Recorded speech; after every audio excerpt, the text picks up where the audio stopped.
Yo, what's good, everybody? We are back for another video. And in today's video, I'm going to be kind of breaking down to you guys what it's like to not stop looking for opportunities, and kind of breaking a little bit, going a little bit into like what it's like to market as for creators. I just wanted to come here. This was literally off the top of my head, drop a little bit of knowledge here. This video won't be too long. So yeah, just jumping straight into it.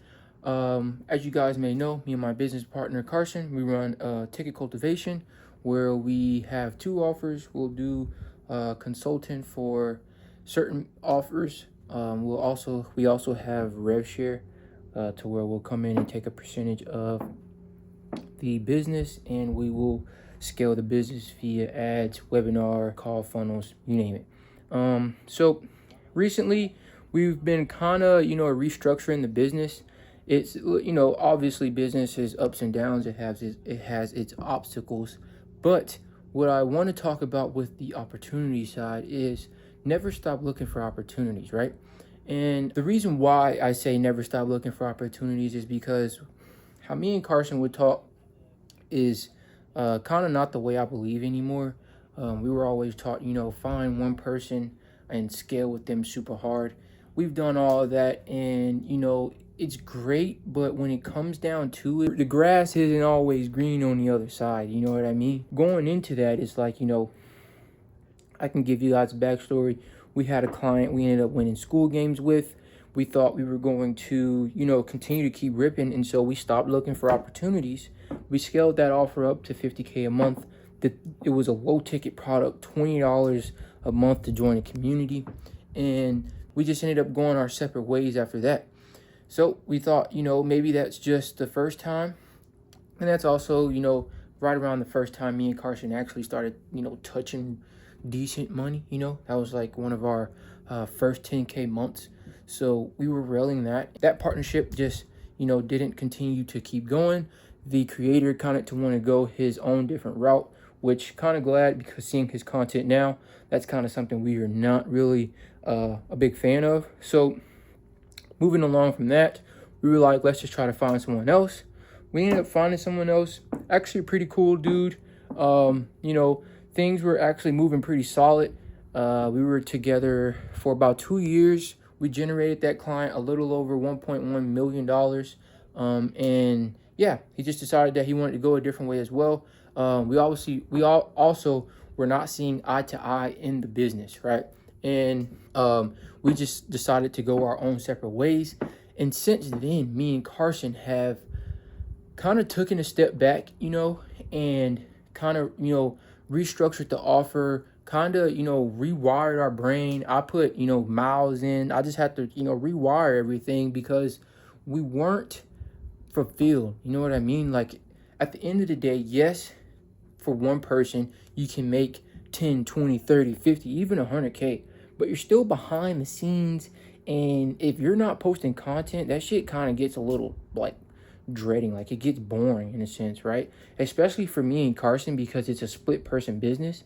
And so for me, I was handling, the customer side, helping out with marketing, just doing all of the other things beside the sales. And for that specific offer, it wasn't really too much to run for the product, because the whole goal was just one-on-ones. So when someone bought, technically, they would just get a little Notion page or whatever, and then they just, speak to the creator, and things were done that way.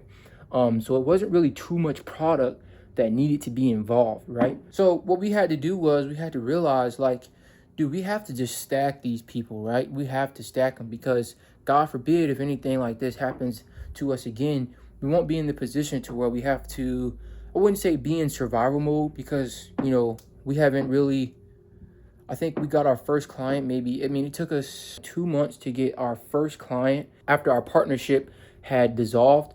We waited around 2 months, or we did, little outreach for 2 months, and then we ended up regaining, getting another client. And then we discovered this little method on how to do outreach, and we had, gathered everything. This is also before Ticket Cultivation and everything like that. So, this is now coming to the part where we did start to build Ticket Cultivation. And now it's more in the sense of like never stop listening or finding opportunities.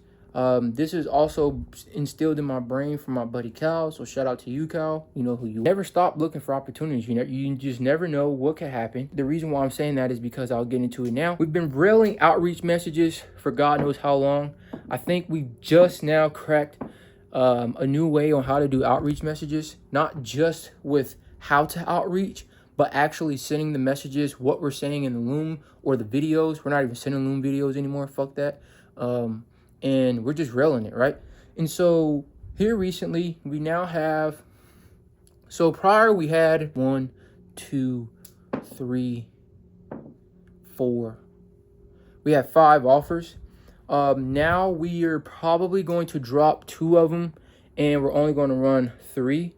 And we have 1 consulting client. And so what that is, and so now, like, how instilled the opportunity is in my brain. One, it's how you think, and it's moving with speed, right? Money like speed. Now, of course, when you're in this realm of, reaching out to clients, you're not going to always have the best clients. And I will say some of this comes with experience, because we now know who and what not to look for. We know who content is great. We know what content isn't great. Like some of these creators we'll reach out to, we'll say something like, love the content, just to build rapport. We're not even trying to sell them anything.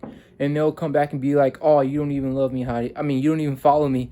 How do you love the content? And it's more in the sense of like, I understand we're not following you, yes, but at the same time, bro, like we've been doing this for a little over 4 years now, to where like I can skim through anyone's Instagram or social media page and kind of determine if they have great content or not. Especially for what I'm looking for, because my brain is kind of instilled on what I'm looking for. And so when I see that person or that type of content, I'm going to just say love the content off the rip, because I know the vision on that content.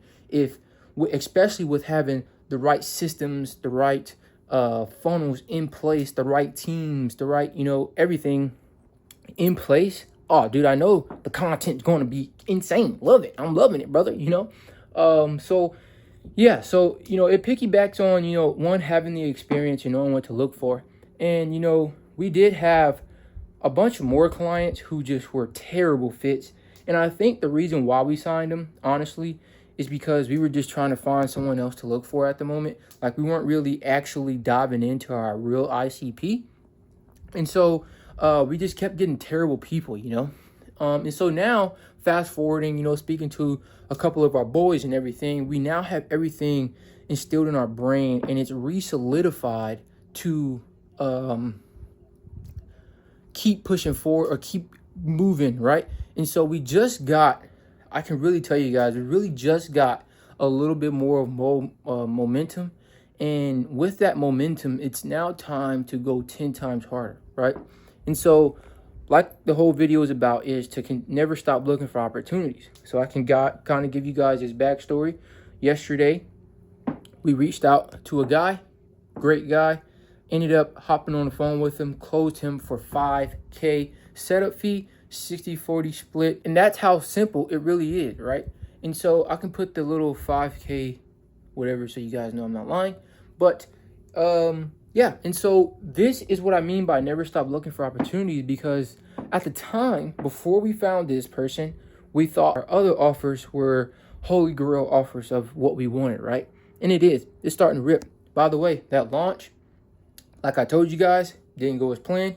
He did not listen to us all the way, which is completely understandable. It's his first time. He has to learn on his own as well, but he's testing. And I love that he's listening and testing, and he's willing to go out there. I mean, he's posting more now than he was with the pre-launch content. And so as long as we're, progressing, now we are getting sales. Don't break me on that. We're getting sales. You know what I mean? I think we've gotten like 10 people so far. But with low ticket, it's more of a volume game, right? Like, we got to keep pushing that. We got to keep pushing that, right? If it was 10 sales of high ticket, that's a different story. You know what I mean? So, yeah. So we thought that guy was a golden fire offer, by the way, though. He still is golden. But we came across another guy, right? And the demographics, like, also, too, guys, like, I want you to think about, like, who you want to target with that client that you have, right? And so, like me, bro, I'm tired of, you know, handling or speaking to the younger generation. Like, that's not for me, bro. Like, you know, speaking to the kids, I like that can be for me. But as far as like selling, a lot of these younger generation or the younger kids is just, even some people are my age, or like, it's just not the niche I'm trying to dial into, right? Like, one of the fitness offer we have is, you know, you look at it and be like, oh, that's a bunch of kids. Dude, he's got over half his following is between the ages of 25 and 34, right? And so we're dialing that in and picking back up on this guy, like I was saying, knowing who you want to target with your client, right? We reached out to this guy, super fire. He's a tax guy, but he's not just a tax guy. He's a tax/retirement guy, to where he only helps people 35 and up. And so now we've closed that guy. Now it's just time to keep going and keep scaling, right? Like I said, once you have that momentum, it's time to just hammer the head on the nail and just keep pushing forward. And so that's pretty much all I really wanted to come here and talk about. Sorry if this video is a little bit all over the place. Like I kind of tell you guys, these videos really just pop up off the top of my head, and I just turn the camera on and just start yapping.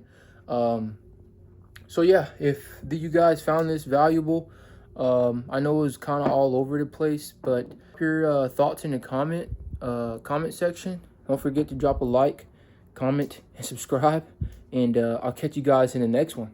Peace.